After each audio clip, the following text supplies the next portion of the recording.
자, 오늘 이 목장에 대해서 저희가 생각하는 것은 목장이 교회를 구성하는 최소 단위의 공동체로서의 의미로서 이제 중요성을 갖고 있습니다. 그러니까 목장을 저는 생각할 때마다 이 구미 상모 교회의 가장 작은 단위의 공동체라는 생각을 하고 있거든요. 그래서 광고 시간에도 잠시 말씀드렸습니다만 여러 가지 교회 안에 사역은 그러니까 주변이라고 해서 그 경하다는 의미는 아닙니다. 그러니까 본질로 따지자면 이 어떤 대외적인 사역들이 있을 수 있어요. 그런데 이제 목장이라고 하는 사역은 대외적인 사역이라기보단 거의 심장부에 가깝죠. 그러니까 우리 성도들이 서로 모여서 그 안에서 어떤 봉사의 직무라기보다 목장은 공동체 그 자체거든요. 그러니까 우리가 목회를 말할 때 목양이라고도 말을 하잖아요. 그러니까 목장은 결국 목양이 이루어지는 최소 단위의 공동체로서 아주 중요한 의미를 두고 있다는 것이죠. 물론 한국 교회가 이 소그룹 운동에 대해서 여러 가지 명칭들을 바꾸기는 해왔습니다. 물론 명칭만 바꾼 게 아니라 방법론적인 부분에서 많은 변화들도 있었죠. 어떤 교회는 셀이라고도 하고, 전통적인 교회는 구역이라고도 하고, 어떤 데는 사랑방이라고도 하고, 어떤 데는 다락방 모임이라고도 하고, 명칭은 여러 가지지만 결국은 그 모든 것이 최소 단위의 소그룹 형태의 그런 모임이 교회마다 어떤 명칭을 갖고 있든지 간에 그 본연의 의미가 얼만큼 살아있느냐 하는 것이 그 교회의 공동체성을 이루는 아주 중요한 부분이라고 할 수 있겠습니다. 그래서 저는 꼭 일치하지는 않겠습니다만 이런 의미를 담아서 말하자면 목장은 교회 안의 교회라고 할 만큼 매우 중요한 이 공동체의 의미를 담고 있습니다. 근데 오늘 설교의 제목으로 말하자면 저는 목장을 말할 때 또 하나의 가족이라고 말씀을 드리고 싶어요. 그리고 그 가족들이 모일 때 바로 목장이 모여서 마을이 되고, 마을이 모여서 교구가 되고, 교구가 모여서 우리 구미 상모교회가 되는 그런 어떤 그 연합의 확장으로 이해할 수 있는 거죠. 예전에 모 기업에서 이런 그 기업 이미지 홍보를 위해서 또 하나의 가족 캠페인을 벌였던 적이 있습니다. 근데 요즘에는 이제 그 캠페인 광고를 했던 기업이 이 때문에 더 이 부메랑을 맞고 있긴 합니다만, 근데 어쩔 수 없어요. 사실 이윤을 목표로 하는 기업이 아무리 가족 공동체를 추구한다고 하더라도 결국 수지타산에 안 맞으면 서로 간에 이별할 수밖에 없는 게 기업의 한계죠. 근데 저는 이런 캠페인이야말로 사실 기업이 모방할 것이 아니라 교회가 이 사회를 변화시키는 데 있어서 앞장서서 내걸어야 될 캠페인이 아닌가 싶습니다. 교회 또 하나의 가족이라고 말이죠. 예전에 쓴 글이긴 합니다만 이 소설가 중에 공지영 씨 소설 중에 즐거운 나의 집이라는 책이 있었습니다. 이 작가가 인생이 아주 기구합니다. 3번 이혼의 경력이 있고, 그래서 성씨가 다른 3 자녀들과 함께 정말 이 뒤섞여 살면서 있는 에피소드, 그 안에 가족의 의미들을 담아서 쓴 이제 에세이인데요. 그 작가는 이렇게 말하더군요. 사랑이 있으면 우리는 가족이다. 내 소설과 내 마음이 모두 사랑이를 바라고 살면 설사 실수투성이 삶일지라도 소중해진다. 그 소중한 마음들이 모이는 곳이 우리 집, 곧 즐거운 나의 집이다. 이렇게 그의 책을 표현을 하였습니다. 하지만 오늘 가면 갈수록 사실 이런 가정에 모호해진 경계성들이 많습니다. 싱글맘도 많고 해체된 가정들도 워낙에 많습니다. 이혼뿐만 아니라 재혼, 돌싱, 이게 이제 세상의 이야기만이 아니라 교회 안에서도 얼마든지 있는 이야기, 우리가 드러내놓고 말하지 않을 뿐이죠. 자, 그랬을 때 저는 생각하기를 이 책이야말로 어떤 의미에서 우리 교회를 보여주는데 좋은 내용이 아닌가. 성씨가 다른 사람들이 모여서 한 가족을 이룬다. 라는 점에서 교회만큼 거기에 딱 맞아떨어지는 공동체가 없죠. 여기 모여 계신 우리 성도님들 중에 물론 대한민국 성씨 중에 많이 점유하고는 성씨가 많이 있으시지만 특이한 성씨까지를 포함하면 엄청나게 우리가 다 다르다고요.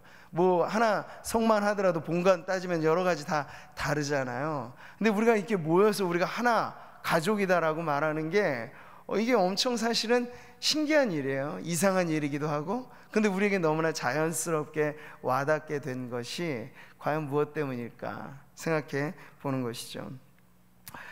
자, 그래서 오늘 다시 한번 우리가 오늘 말씀을 통해서 교회의 의미, 목장의 의미를 그 중심에서부터 이해하려고 하는 건 바로 가족 공동체로서의 목장, 그리고 교회입니다. 근데 의외로 말이죠, 아직도 많은 분들이 교회를 생각하면 교회를 공동체로 이해하고 가족으로 이해하기보다는 구미상목교회 하면 딱 떠오르시는 게 뭐예요? 이 빨간 벽돌에 건물이 먼저 떠오르시는 분들 계실 거예요. 우리 구미상목교회 하면 간판, 이 밤에도 아주 연한 살색 비슷하게 해서 이제 간판 불빛이 있죠. 멀리서 봐도 그 탑에서 딱 보면 너무 멋지잖아요. 위에 십자가 3가지 불빛 딱 나오면 이미지가 아주 그냥 선명하죠. 근데 구미상목교회 하면 그게 먼저 딱 떠오르시는 분들이 계실 거예요. 근데 우리가 교회를 생각했을 때 건물은 우리가 모였기 때문에 사실은 의미가 있는 것이지, 이 건물 자체가 신령하다 그렇진 않아요. 신령한 성도들이 여기 있고 거룩한 하나님의 임재가 여기 있기 때문에 이 건물이 의미가 있는 것이죠. 맞습니다. 유럽에 가보세요. 관광여행 가보면 그 많은 아름다운 그 고딕풍의 이 교회 건축물들이 지금 다 박물관이 돼 있어요. 돈 받고 들어가는 곳이 돼 있다고요. 그러니까 거기에 영성이 없고 성령이 떠나시고 성도들이 모이지 않으면 아무리 멋진 교회 건물이라고 하더라도 큰 박물관 밖에 되지 않는다는 얘기죠. 중요한 건 사람, 중요한 건 성도입니다. 이 건물 안을 채우고 있는 성도들이, 그래서 저는 구미상목교회를 딱 말하면 우리 성도님들 안에 사람들의 얼굴이 떠오르시기를 바랍니다. 지난번에 우리 같이 찬양도 했죠. 보고픈 얼굴들, 그리운 이름들 많이 생각나, 때론 가슴 저미도록 그리워지는 곳. 바로 그런 거 같이 부르려니까 제가 끊어서 여기 지내시다가 보면 이제 사정이 있으셔서 또 이렇게 멀리 이주하시는 경우도 있죠. 뭐 아예 다른 나라로 이민 가시는 경우도 있고, 그랬을 때 떠나셔서, 우리 권사님 또 집사님 이제 얼마 있으면 떠나시는 경우 있게 될 텐데요. 떠났을 때 우리 교회를 생각하면 건물보다는 내가 그때 정들었던 사람들, 교우들, 장로님, 권사님, 집사님 한 분 한 분의 얼굴이 떠오르면 우리는 정말 교회였구나 하고 인정할 수 있는 거예요. 그러니까 저도 보면 뭐 교육자이기 때문에, 목사이기 때문에 여러 교회를 몇 군데 거쳐 오잖아요. 그랬을 때 시간을 두고 오래돼서 한번 가보면요, 휑한 느낌이 있어요. 그전에는 그렇게는 아늑하고 정말 포근했던 곳인데 왜 그런가 생각했더니 건물은 그대로인데 사람이 없는 거예요. 제가 아는 사람이 별로 없어져 버린 거예요. 그랬을 때 역시 교회는 건물이 아니고 교회는 그 건물 안에 모여있는 성도들이고 성도들의 교제가 있는 공동체구나 하는 것을 알게 되죠. 그래서 옛날에 좀 투박해 보여도 사람들이 이걸 헷갈려 하지 말라고 건물에 간판을 쓸 때는 어느 교회당이라고 표시를 했어요. 이 건물 자체가 교회라 인식하지 않도록 교회가 모인 장소 해서 교회당, 예배당 이렇게 표시를 했다고요. 구분을 하라는 의미에서 그런 뜻이죠. 그렇기 때문에 우리는 교회가 여러 가지 많은 기능을 하지만 그 기능 각각이 또 우리에게 필요하기도 합니다만, 예를 들어 교회가 복지적인 사역을 할 수 있고 구제나 선교나 여러 가지 많은 일을 합니다. 그렇다고 해서 교회를 말할 때 교회가 NGO 단체와 같이 그런 어떤 기능적인 단체로 말할 수 있는가? 그것 아니에요.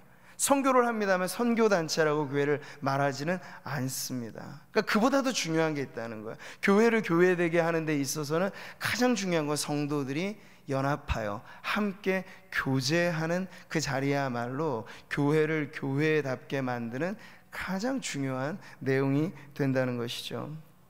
자, 오늘 에베소서의 말씀은 그런 점에서 우리의 정체성을 또 하나의 가족으로서 잘 가르쳐 주죠. 19절 말씀을 한 번 더 같이 읽겠습니다. 그러므로 이제부터 너희는 외인도 아니요 나그네도 아니요 오직 성도들과 동일한 시민이요 하나님의 권속이라. 저 권속이란 말이 옛날에 쓰던 말인데 지금으로 말하면 가족이란 뜻이에요. 하나님의 가족이라. 가족. 그렇습니다. 교회는 하나님의 가족입니다. 교회 안에는 영적인 부모 형제가 가득 모여 있는 거예요. 물론 우리 혈연지간을 따지면 우리 부모가 따로 있고 형제지간이 다 있지만요, 그래서 제가 또 하나의 가족이라고 말씀을 드리는 거예요. 근데 길이로 말하자면 여러분 어느 게 더 길까요? 사실은 영원토록 이어지는 것이 교회 안에 우리가 만난 믿음의 형제 자매들과의 관계라고 볼 수도 있습니다. 자, 복음서를 보게 되면 예수님의 사역의 현장이 이미 공생애를 시작하면서부터는 아브라함처럼 본토 친척 아비집을 떠나서 호를 단신으로 예수님께서 제자들과 함께 마치 이 거리를 유랑하듯이 다니면서 그런 생활을 하셨다고요. 근데 그게 영 마음에 걸려서 예수님의 사역하는 자리에 친가족들이 예수님을 따라온 적이 몇몇 있었습니다. 모친 마리아와 동생들이 함께 와서 왜 온 걸까요? 예수님 잡아가려고. 그러니까 그 가족들의 입장에서 보면 지금 정신이 온전하지 않다고 이해된 거예요. 마태복음 보니까 이런 현장을 지금 보도해 주면서 이렇게 말합니다. 어떤 사람이 예수님께 말해요. 보소서 당신의 어머니와 동생들이 당신께 말하려고 밖에 서 있습니다. 이렇게 지금 이야기를 할 때 여기서 이제 중요한 예수님 말씀이 나오죠. 뭐라고 말씀하시나요? 누가 내 어머니며 내 동생들이냐? 뭐 몰라서 하시는 말씀인가요? 모치는 마리아고 예수님의 동생 뭐 다 있잖아요 거기에. 그런데 예수님께서 이러면서 새로운 가족에 대한 개념을 말씀하셨어요. 그 다음이 너무 중요하죠. 같이 한번 읽겠습니다. 나의 어머니와 나의 동생들을 보라. 누구든지 하늘에 계신 내 아버지의 뜻대로 하는 자가 내 형제요 자매요 어머니이니라. 이게 또 하나의 가족, 새로운 가족 공동체를 예수님 말씀하신 거죠.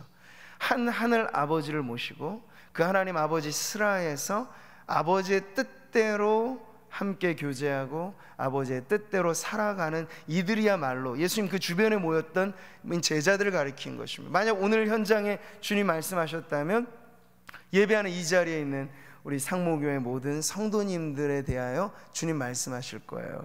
내 아버지의 뜻대로 행하는 자, 그가 내 형제고 내 자매고 내 어머니라고 이렇게 말씀하시는 거죠. 아버지의 뜻대로 살아가 그 가족 공동체를 이루는 것이 우리 교회의 교회됨이라고 할 수 있겠습니다. 이뿐만 아니에요. 예수님께서는 십자가 달려 돌아가시는 마지막 자리에서도 또 하나의 가족, 새로운 가족 공동체를 소개해 주셨죠. 마리아와 제자가 예수님 십자가 아래 예수님을 바라보고 있을 때 먼저 예수님께서 모친 마리아에게 말합니다. 어떻게요? 여자여 보소서 아들이니이다. 지금 십자가에 달리신 예수님을 가리키는 말이 아니고 옆에 있는 제자 요한을 가리키며 하는 거야. 이제부터 당신의 아들로 삼으소서, 이런 말이죠. 그리고 또 말씀하세요. 제자에게 보라 내 어머니니라. 예수님의 모친 마리아임에도 불구하고 이제 십자가 그늘 아래 믿음으로 결속된 두 사람은 이제 새로운 관계가 된 거예요. 영적인 어미와 아들로서의 그런 관계가 맺어지게 된 거죠. 아주 기막힌 내용이 바로 이 말씀이라고 할 수 있겠습니다. 자, 우리도 이렇습니다. 법적 관계는 피 한 방울 섞이지 않고 성씨가 다 다른 사람들이 모여 있음에도 불구하고 우리가 한 가족이라고 말하는 건 우리 이 위치가 십자가 그늘 아래 우리 모든 죄가 사함받고 십자가로 인하여 예수님이 나의 구주, 모두가 다 예수님을 그렇게 영접한 분들이 모였을 때 바로 예수님 그렇게 서로를 소개시켜 주시는 거예요. 여기 앉아 계신 분들 중에 누군가는 내 아버지니라, 이런 의미적으로 그게 통하는 말씀을 하시는 거죠. 내 동생이다, 내 어머니다, 이런 식으로 말씀을 하시는 거예요. 그래서 우리는 교회 안에 여러 호칭들이 있는데 우리에게 사실 가장 친근하게 와닿아야 될 호칭이 뭘까요? 직분으로 우리는 사실 편안하게 말합니다. 그러나 그보다 더 이 본질로서의 교회의 가족됨을 이해하면 우리는 형제와 자매로서 서로를 인식하고 부르는 게 사실 가장 우리 안에 친숙한 표현이어야 합니다. 옆에 계셔서 나이가 좀 나보다 1살, 2살 많으시면 언니고 동생이고 오빠고, 이게 조금 낯간지럽게 들리시기도 하겠지만 내 누나고 이 동생, 이런 식으로 형이고, 이런 식으로 했을 때 우리는 형제와 자매 관계를 이야기하잖아요. 근데 뭐 매번에 걸쳐서 우리가 그렇게 서로를 부를 수는 없습니다만 동기간에 우리가 함께 모였다고 하는 점만큼은 아주 분명한 거예요. 그러니까 여러분, 천국 가서도 사실 우리가 호칭으로 서로를 부를 때 무엇으로 사실 부르겠습니까? 물론 가봐야 정확히 알겠습니다만, 저는 이 지상에서 우리가 가졌던 직분의 호칭보다는 조금 더 친밀한 호칭으로 우리가 서로를 대하지 않을까 싶습니다. 그게 바로 하나님 가족. 그러니까 성경에서는 예수님마저도 우리의 하나님의 맏아들이라고 하잖아요. 우리의 형제로 소개를 하고도 있습니다. 이거 엄청난 표현이에요. 예수님이 우리에게 그와 같은 분이 되시기 때문에 우리는 서로 간에 있어서 수직적인 관계는 없어요. 교회에 수직적인 관계는 없어요. 교회는 다 수평적인 관계입니다. 형제와 자매들이죠. 기능적으로 우리가 직분은 섬기는 기능을 말하는 것이, 이게 높낮이를 말하는 것은 절대 아닙니다. 그런 이해를 우리가 잘 하신다면 믿음의 가족 안에 서로 만나게 된 분들을 우리가 또 뭐 파격적으로 지금부터 이제 우리 형제자매로 부릅시다 라고 할 수는 없지만요, 마음으로는 그렇게 대하시라고요. 교회 생활 오래 하시고 해도 늦깎이로 예수 믿고 들어오셨는데 나보다 좀 연배가 높으시다 그러면 누나, 형님처럼 마음을 대하시면 좋다는 거예요. 그러면 얼마나 살갑게 교회가 가족, 진짜 슬로건이 아니라 진짜로 우리가 여긴 나를 그렇게 형으로 받아주고 오빠로 받아주고 동생으로 대해주는구나.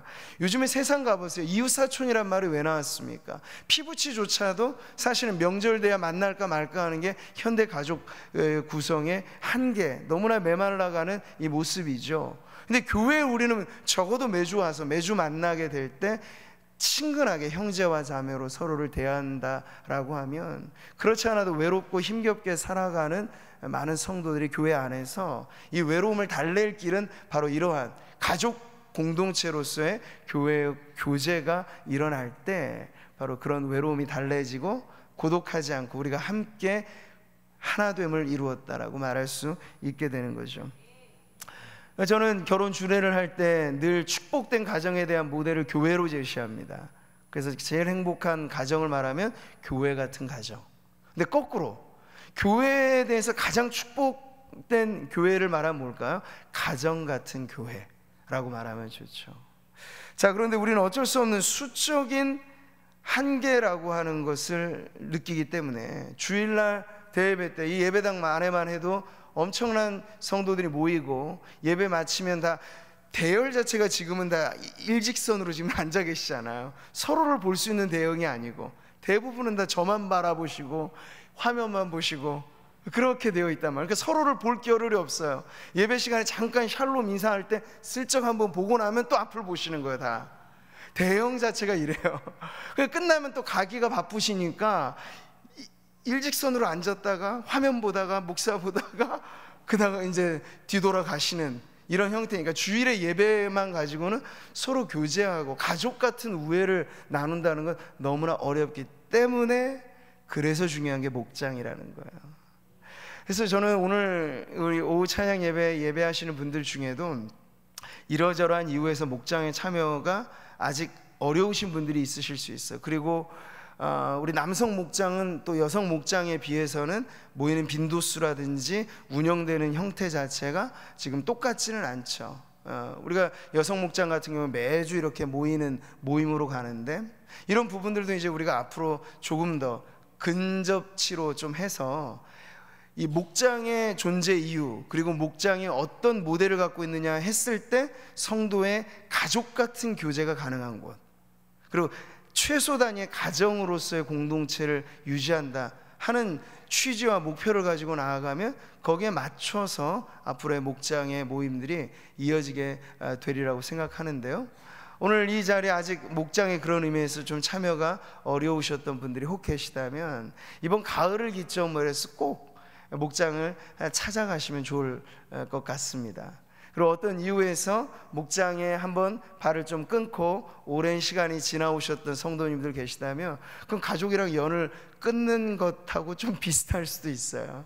그러니까 예배만 드리고 가는 신앙생활이라고 한다면 여러분 사실 얼마나 그게 황량한 것입니까? 물론 하나님의 은혜 받고 하나님의 자녀로서의 자신을 확인하는 것도 중요하지만 자녀로서 세상 처지에 나 혼자 있는 게 아니거든요. 옆에 있는 분들도 다 하나님의 자녀들이고, 그래서 우리는 주 안에 하나하고 형제와 자매로서의 관계로 아주 엮여져 있는 것을 잊지만 않는다면 이걸 늘 확인하고 서로 다시 재회의 기쁨을 맛보는 자리가 바로 목장이 될 수 있는 거예요.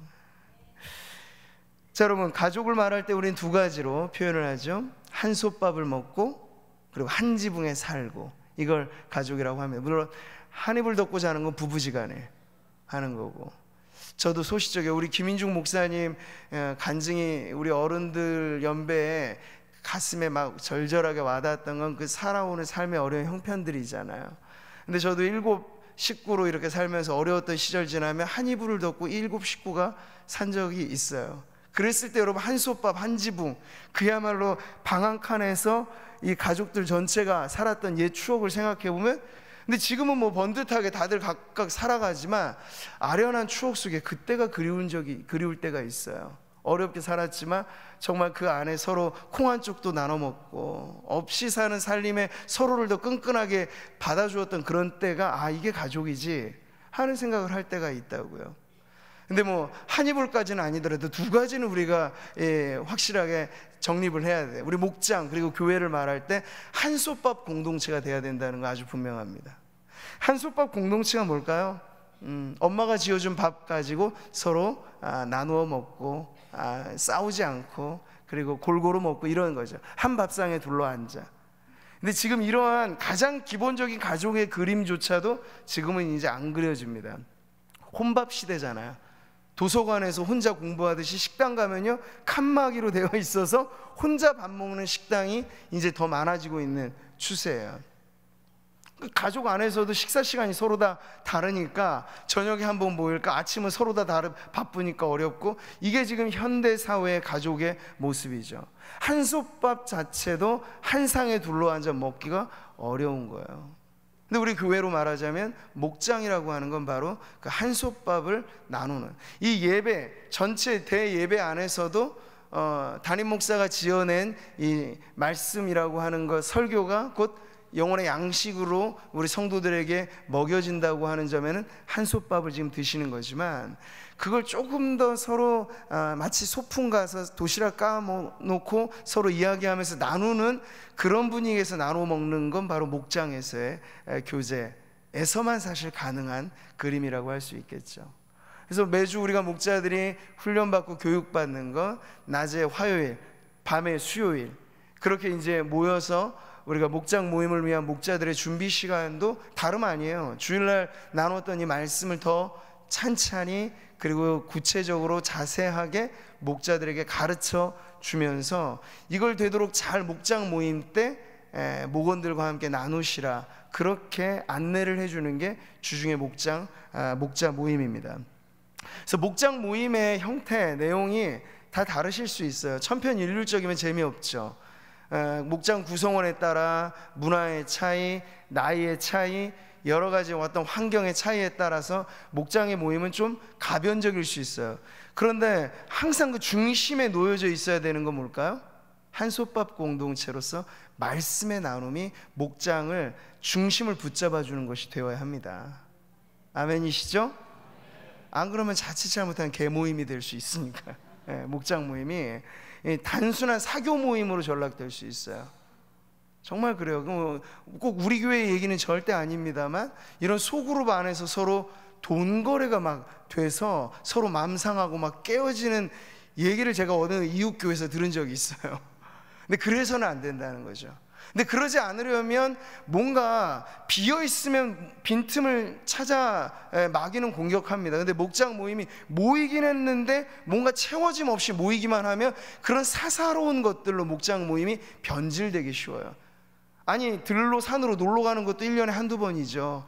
매번 모일 때마다 어디 놀러 갈까? 이게 목장의 고민거리가 되면 한솥밥을 드시는 게 아니라 동호회 활동을 하시는 게 되는 거예요. 그러니까 이런 점에서 우리의 목장과 또 이걸 확장된 교회 안에서 우리를 하나로 엮는 구심점은 다른 게 아닙니다. 한솥밥에서 나온 생명의 말씀을 주일의 예배에서, 그리고 목장의 모임에서 다시 함께 나누고, 또 뿐만 아니라 목원들이 서로 성경을 읽잖아요. 우리 성경 읽는 걸 누적하기도 하고, 어떤 목장은 필사를 같이 하기도 하고, 여러 가지 방식이 있는데 큐티를 하시기도 하고, 그럼 본인들이 읽고 은혜 받은 말씀을 가지고 목장 모임에 나와서 나 한 주간에 이 말씀이 나한테 이런 은혜가 되었습니다 라고 나누는 거죠. 이번에 모이시면 우리의 주된 나눔의 주제가 있잖아요. 이 부흥사경회 때 서로 감동받고 도전받은 그런 말씀의 은혜들을 가지고 서로 나누는 거죠. 그렇기 때문에 목장이 엄한 곳으로 가지 않아요. 분명하게 그 목장은 한솥밥을 지어 먹는 가족 공동체로서 아주 건강하게 목원들이 살찌고 성장하고 자라가는 그런 은혜의 터전이 될 줄 믿습니다. 또 하나, 한 지붕 공동체로서 목장 그리고 교회는 무엇이 중요할까요? 어쨌든지 간에 모이기를 힘써야 된다는 거예요. 그래서 우리 부모가 자식들한테 가르칠 때 너 놀아도 좋지만 다른 데 가서 자서는 안 된다, 이걸 어렸을 때부터 중요하게 말하잖아요. 그러니까 잠을 잘 때는 돌아와서 자라. 그래야 한 지붕 아래 우리가 주거하는 게 일치가 될 수 있어요. 근데 요즘 어떻습니까? 이 대가족에서 핵가족, 이제 핵가족에서 더 혼가족, 혼족으로까지 지금 가게 되면서는요, 한 지붕 가족이 이제 많지 않아지죠.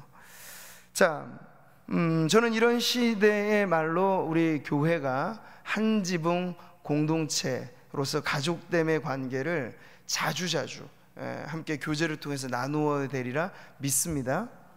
그러니까 주일에 모임은 기본이고요. 근데 어떤 분들은 딱 주일에 모임이에요. 애누리 없이 주일 모임만 하고 인정사정 볼 것 없이 주일 모임 외에는 절대 어떤 모임에도 참여하지 않는다라는 걸 철칙으로 여기는 분들이 계셔서 좀 안타깝기도 한데요, 주일 모임뿐만 아니라 우리가 목장에서도 함께 모이기를 힘써야 비로소 이 친밀감은 어디서 확보됩니까? 가끔 만나는 사람이 친한가요? 아니죠. 자주 만나야 친하죠.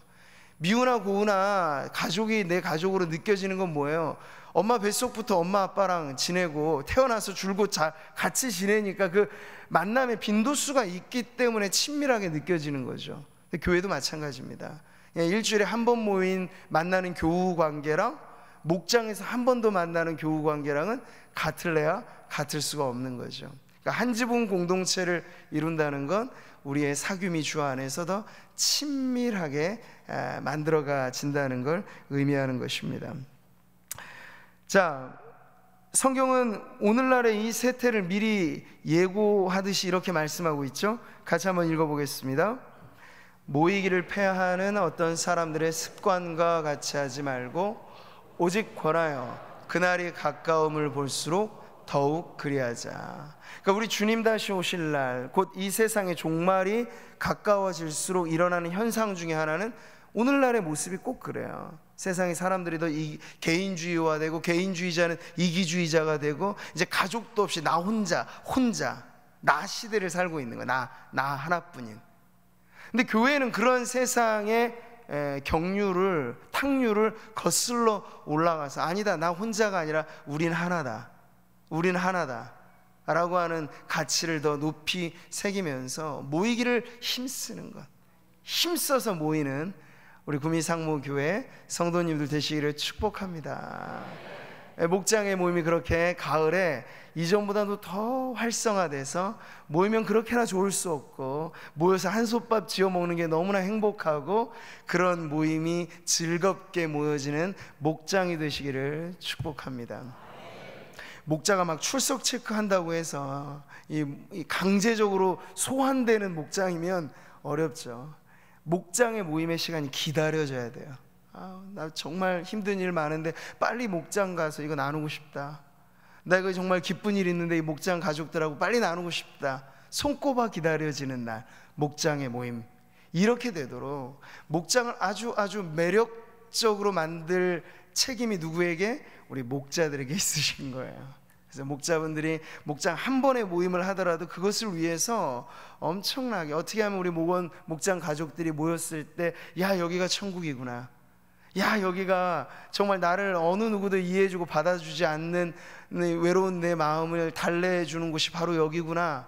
목장에서 새 힘을 얻고, 목장에서 위로를 받고, 목장에서 회복되는 그러한 목장 가족들이 되시도록 우리 목자분들이 정말 한솥밥 잘 나누어 드시고 한 지붕을 아름답게 가꿔서 그 모임이 더 활성화되어지는 우리 가을의 목장 사역 되시기를 주님의 이름으로 축복합니다.